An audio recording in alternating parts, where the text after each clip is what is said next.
everybody. This is Brian Mahoney, the CEO of Trend Research and the president of the OTT executive community. We're continuing our conversation as part of this podcast series to interview leaders in the industry, get to know a little bit about them and a little bit from them. Today, we're joined by Jason Cohen. Jason, welcome. Thanks a lot. Thanks for having me. Awesome. And your title and your business? Sure. So Jason Cohen, CEO of MyBundle. Okay. And what is MyBundle? And what is MyBundle? So MyBundle is the streaming aggregator for the broadband industry. Okay. We'll get into it a little bit, but that's what we're doing is we're helping broadband providers, consumers, and streaming services all simplify this complicated new world of streaming. And it is complicated, that's for sure. Yes. So before we get to the present day, take us a little bit back in your career, kind of how you got to this present moment. Sure. So a little bit of a different background than a lot of people here. So I actually was what I call the pretend world. I was in finance up in New York.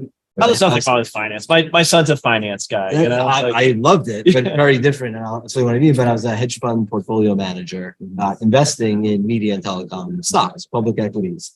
And I say almost 10 years ago, right, started to put together the thesis of what was going to happen in traditional TV. And it wasn't looking good from our seat. And so we put together a thesis, what is streaming and traditional TV? How does that affect broadband providers, the opportunity for overbuilders and competition?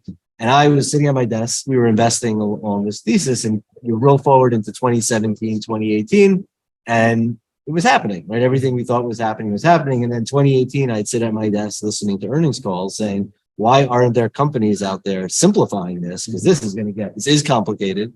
It's going to get even more complicated. Where's the price lines? Where's the bookings? Where's the kayak for streaming? No kidding. And after about a year of saying that, I kind of said, F it, let's do it, right? Let's go and do it. And so we started MyBundle at the end of 2019, early 2020, and it's been a great ride and some additions to the business as we've come along. And frankly, the more exciting part is what comes next. So before we get there, what was going through your mind at that time? You hadn't been in the industry.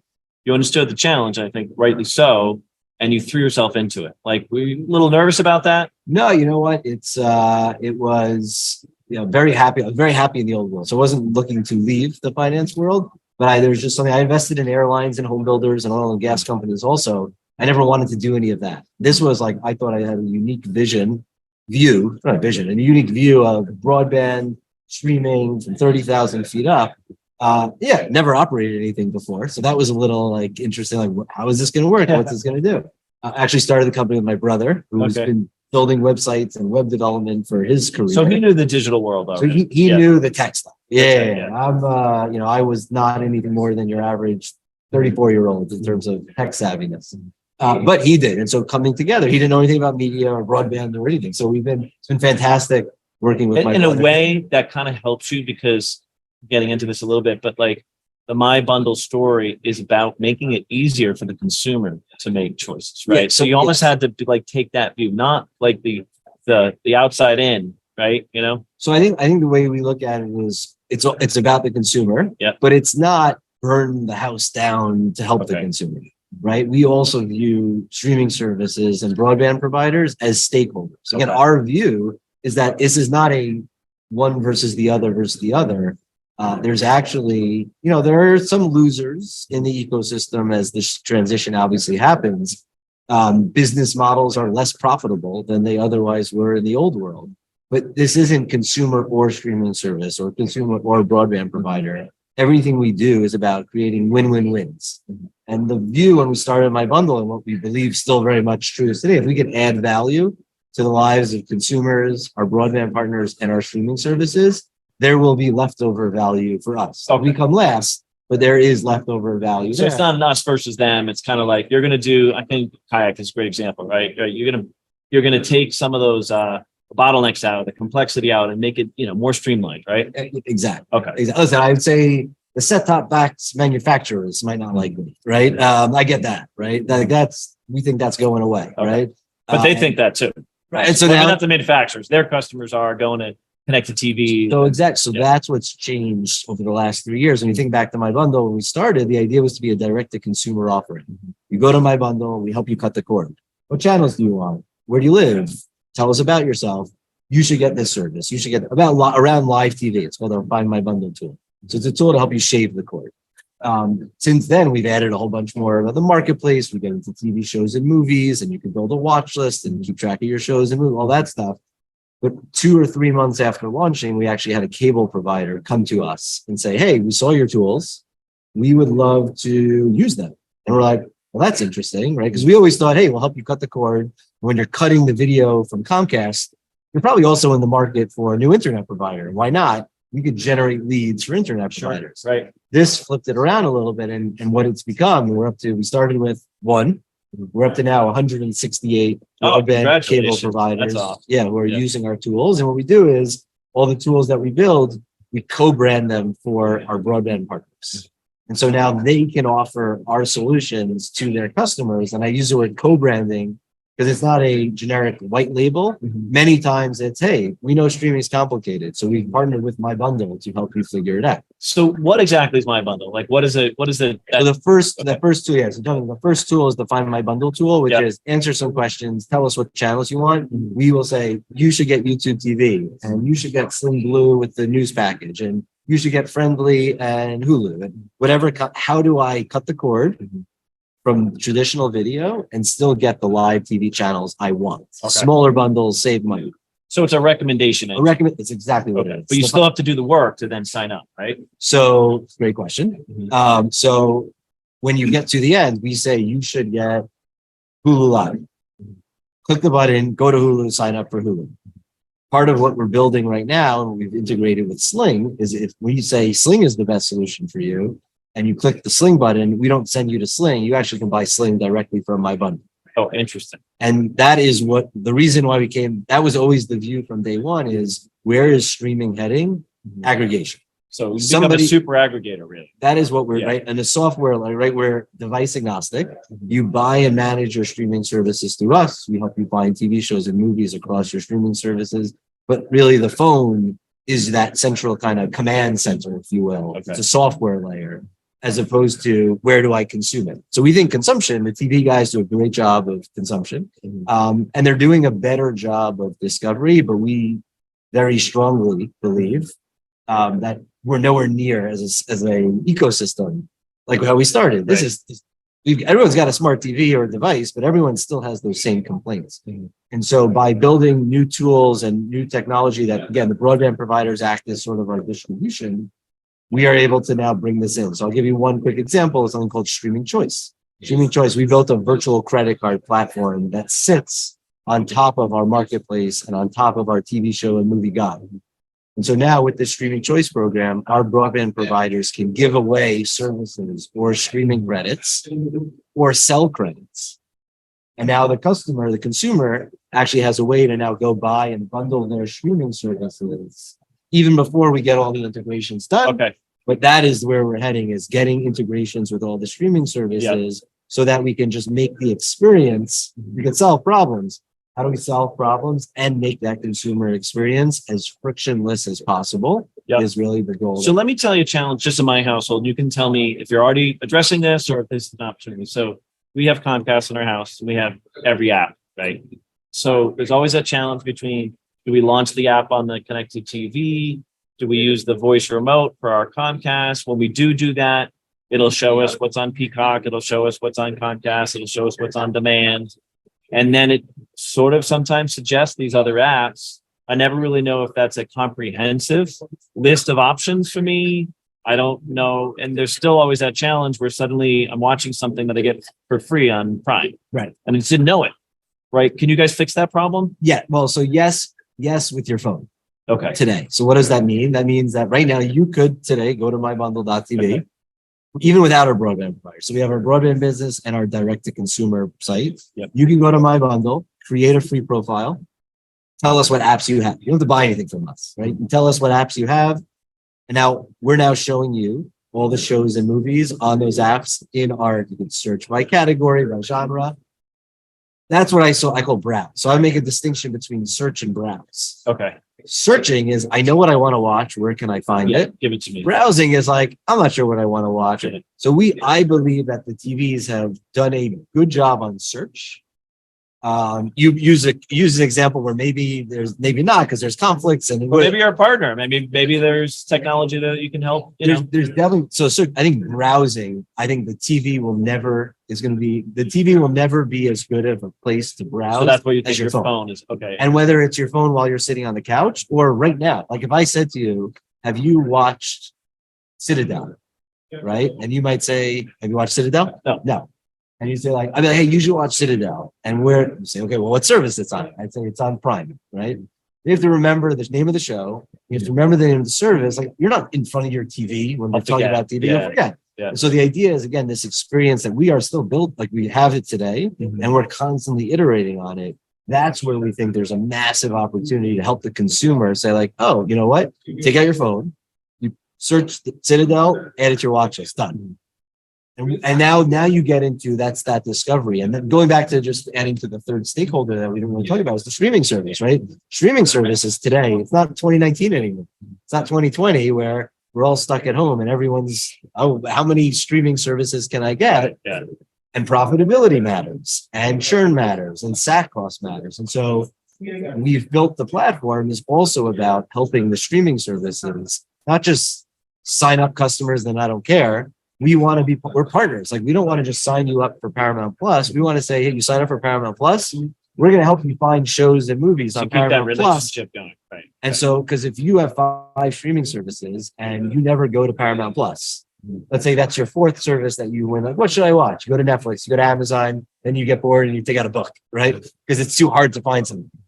So if you don't go to the Paramount Plus app, Paramount Plus doesn't give you a chance, doesn't get a chance to say, hey, you watched 1823, you should watch 1883. So you could provide that chance, even if they're not familiar with the Paramount. And so that's where and then I think we get into some really exciting stuff where it's not like Netflix is going to recommend the show on Netflix and Hulu is going to recommend the show on Hulu. Netflix is never going to tell you what you like on Paramount Plus.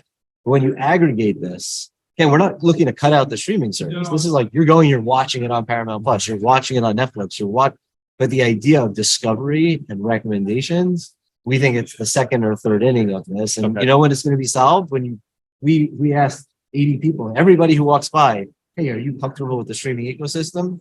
95% are going to say no. Right. And these are the people in the business. Right. It's true. It's true. And so we think that there's just still a massive opportunity to continue to solve content discovery, subscription management for consumers, for broadband providers, and for streaming services. So you're kind of an accelerant on the entire value chain. That's consumer. We think like WD-40, right? So we are looking to eliminate friction of streaming. That's pretty cool. Yeah. So tell me about social. There's an opportunity to integrate social networks in terms of suggestions on the content. You mentioned you track people's playlist, watch list, right? Of what they tell us. I share that with another. Great question. Okay. So we actually have a tool called Binge List. So what Binge List is you go in, tell us what apps you have. You pick the genre that you're interested in. So it's a content discovery. Like what should I watch next? Yeah. You pick your apps. If they're saved in your profile, they're already there. You pick I want action and comedy. We then surface some of the top action or comedy shows across your apps. You can now add it to your list. So you add it to your list. And what we thought is take an interesting spin is not so much you then tell people, hey, you guys should watch this. This binge list is about building a binge list. Yeah. And now you can press a button, Facebook, Twitter, cool. So like text message. Yeah. But what it is, it's a voting mechanism. So what you're basically saying is like, hey, these shows look interesting to me. You put it into your network and you say, what should I watch next? And so you let the people who know you thumbs up, thumbs down, and they can also recommend a show back to you. So they can actually type in, hey. Can they comment too? Like, you're not going to like that for the following reasons. Well, right now you could thumbs down. That's a future. You heard it here. Future enhancement. I get a 10% commission. Future enhancement. No, but you could thumbs up, thumbs down, or recommend shows back. And the idea is what makes this great, I think, is so then it saves into your profile. So you don't have to, and the people vote. And you could go back and say, hey, what are people voting on? Okay. And then you could go and they're actually deep links. And you could go on your phone and so there's again a lot of cool components on it. We think there's a big opportunity in social. Again, a little bit different. Is it like, do people are saying, hey, have you watched this? Or is it, hey, what have you watched recently? Those are different problems to solve. They're different, slightly nuanced. But it also is like, what is that mechanism? But that is very much what we think there's a massive opportunity. So you're leading to the big question that's transforming a lot of industries, no different in streaming, is the use of this data, right? And AI. Like eventually you're gonna have so much data, so much intelligence to help even, further recommend content. Like, is that a future? Yeah, well, let's put direction? it this way. If at the very basic level, it was Jason Cohen one by one making recommendations for shows and movies manually in a system. Let's call that, Stone Age. Right. Stone Age. But that is how you started, right? But that could be, right? Like I'm still actually got to go and make some recommendations. But there's that. An algorithm is AI is a very, very smart algorithm that learns off of itself. So we are already doing that. It's going to get smarter and smarter and smarter. And so 100%, we are now looking into, am I going to build an AI productivity tool from scratch? Probably not. But all the, frankly, tons of capital that's going in to build tools for other businesses to use, our recommendations will get better and better and better and start to capture other things. That the sky is the limit, especially with AI. And so I think right now, the stat is 50% of what we consume or the next show we watch comes from the recommendation of the streaming service. And the other 50% comes from friends. Have you watched this? Oh, you should watch this. You'll like this. And I think there's a big opportunity for us to pull that together across your streaming services to make the experience for the consumer better. And if the experience for the consumer is better, the streaming service is going to be a lot more efficient, right? Because how much content are they making that so many people would like, but they don't find out about it? It's a waste. It's in their catalog. They just can't find eyeballs for it. They don't know how to get those eyeballs for it. Yeah. And so if we can match the right content with the right people, not only does that make it more efficient, that will reduce churn for the streaming service. And if we can do that, and now we're adding value to this customer, and now they're buying their streaming services through us, the broadband provider is now providing this free solution to their customers, solving their pain points, making them stickier. So you get the whole virtuous cycle. That goes back to the win-win-win-win. Yeah, that's the idea. Very cool. So you can hear the background noise. They are very authentic and raw. This is a stream TV show here in Denver, and we're having a lot of great conversations like this, and just some great panels.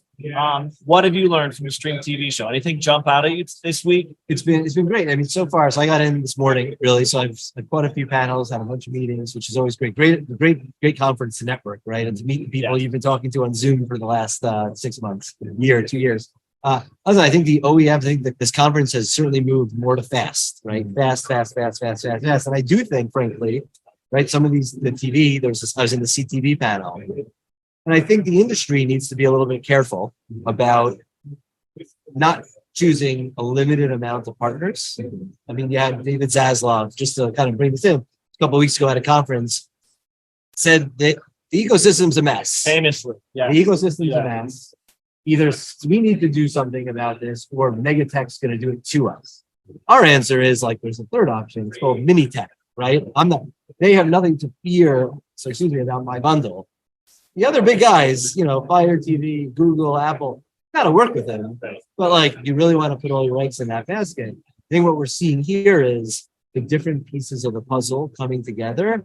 But again, the message I take away from this, or that I would give to everyone, is partnership, open relationships, right? This idea of you don't want to do anything too exclusively, because if you do exclusive, you're leaving people out, not of the vendors. No one cares about the vendors here, for consumers, right? It needs to be about choice. It's the open marketplace. It should be there. And so, and I would agree with that trend. Like this idea of the walled garden exclusivity.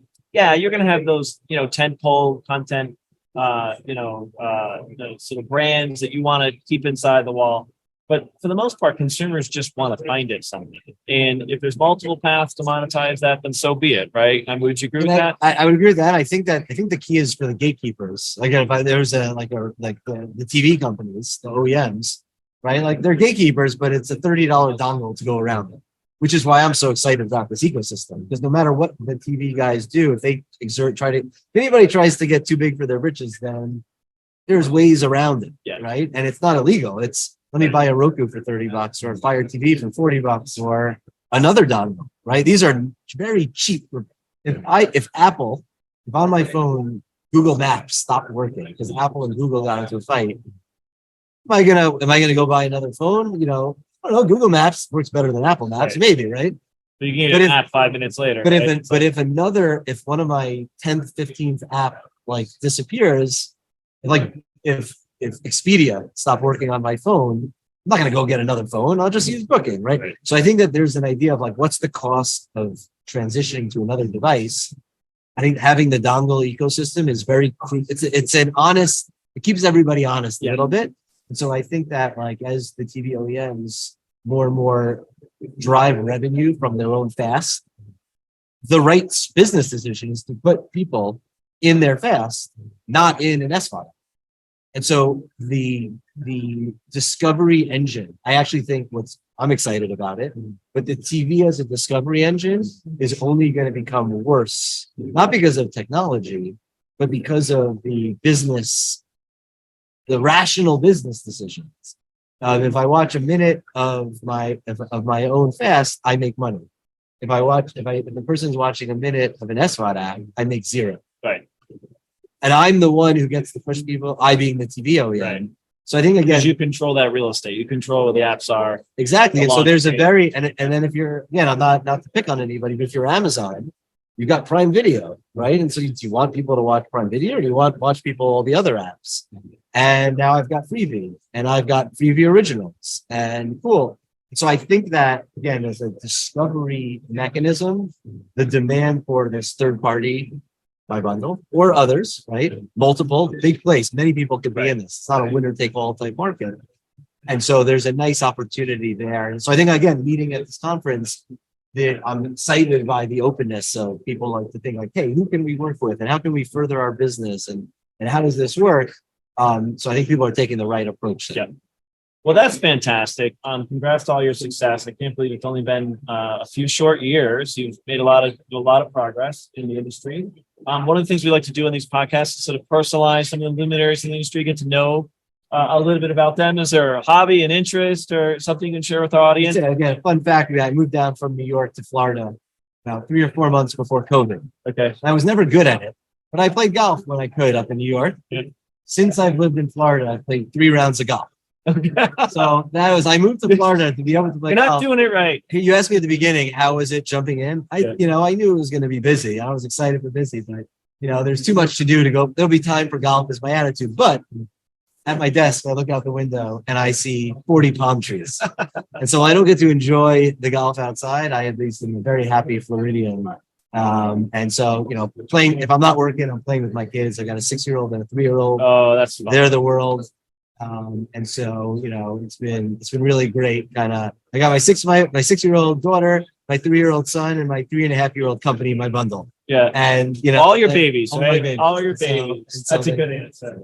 That's a great answer. Well, listen, Jason, it's been a pleasure getting to know you. Congrats on your success so far, and we'll expect a lot of innovations. I do get 10% on that one idea that we talked about. Well, I'm going to come back. I'm going to come back to you for more ideas. All right, that's your- great. I'll be your source of ideas. So Awesome.